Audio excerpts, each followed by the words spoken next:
Donc, je dis, il y a la prière, il y a le parler en langue, il y a chanter, tout ça, machin. Mais il y a aussi venir à l'église.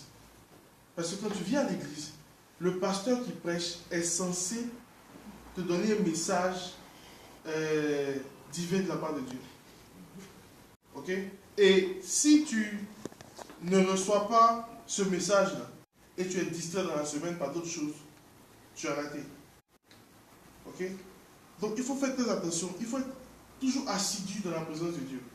Toujours assidu à l'église. Là, quand vous entendez la parole de Dieu, le pasteur peut dire par exemple, je déclare que tu es élevé au rang de tel.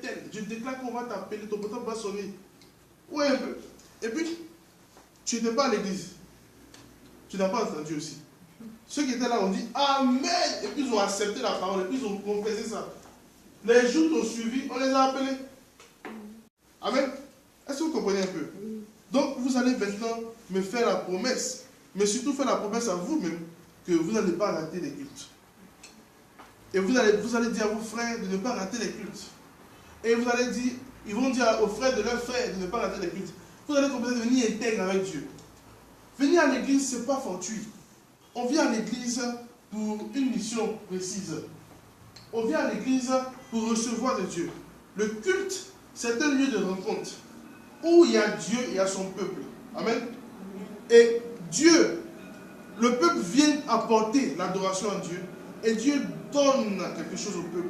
Et le peuple ressort pour aller briller dans le monde.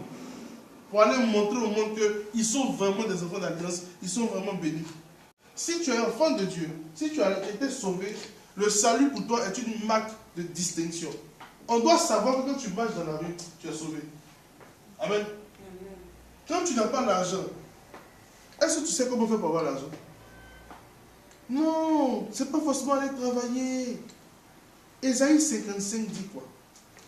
Pour clore mon message. Ésaïe 55. Vous allez voir comment est-ce qu'on peut avoir l'argent de Dieu. Sans forcément faire quoi que ce soit. Je n'encourage pas les gens à devenir paresseux et ne pas créer des entreprises, non.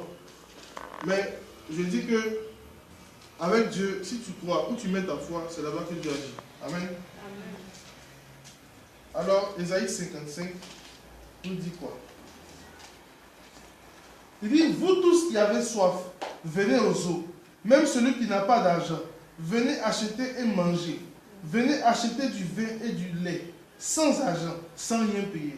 Depuis que vous êtes nés, c'est où vous avez vu, on fait des achats, des transactions financières sans argent. Dites-moi, ça n'existe pas. Dans ce monde ici, surtout au Maroc ici, non. Tu n'as pas l'argent, no pitié in business. Il faut l'argent. Pour payer ma maison, c'est l'argent. Pour me brosser, c'est l'argent. Pour me laver, c'est l'argent. Pour manger, c'est l'argent. Pour me déplacer, c'est l'argent. Pour m'habiller, c'est l'argent.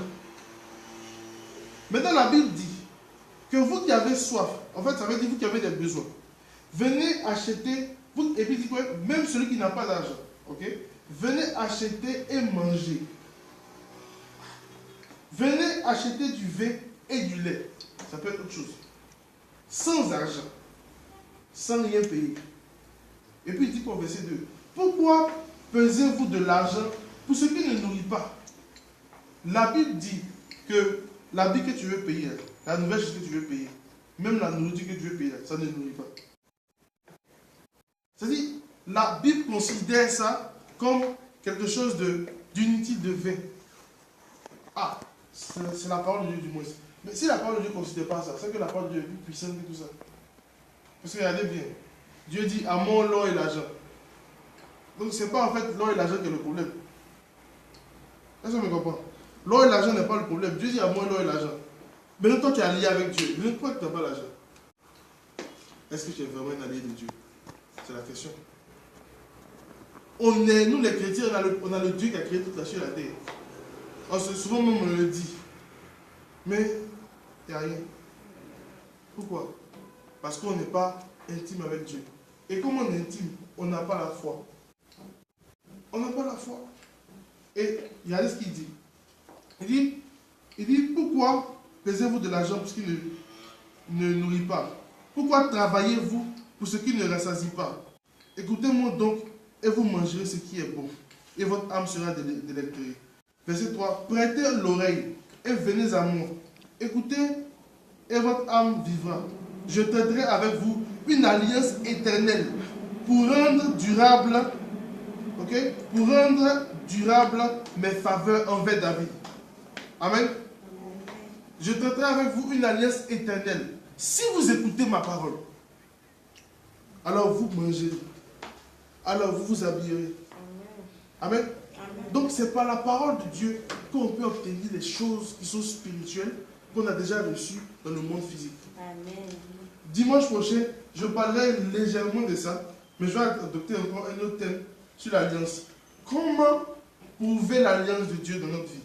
Comment prouver, c'est une continuité de la bénédiction dans l'alliance. Comment prouver l'alliance de Dieu dans notre vie? Vous êtes bénis dans notre Seigneur Jésus-Christ. Tenez-vous debout, je vais prier. Vous allez répéter après moi à voix haute cette confession. Éternel, Éternel, je te remercie de ta parole que j'ai entendue. Seigneur, je t'en supplie, donne-moi d'être connecté à ta parole. Donne-moi de m'intéresser à ta parole. Fais de moi le pionnier de ta parole. Fais de moi l'instrument qui répand ta parole. Merci Seigneur de ce que j'ai entendu ta parole aujourd'hui et de ce que je l'applique dans ma vie. Au nom puissant de Jésus, j'ai prié. On dit Amen. Amen. Voilà, vous êtes bénis.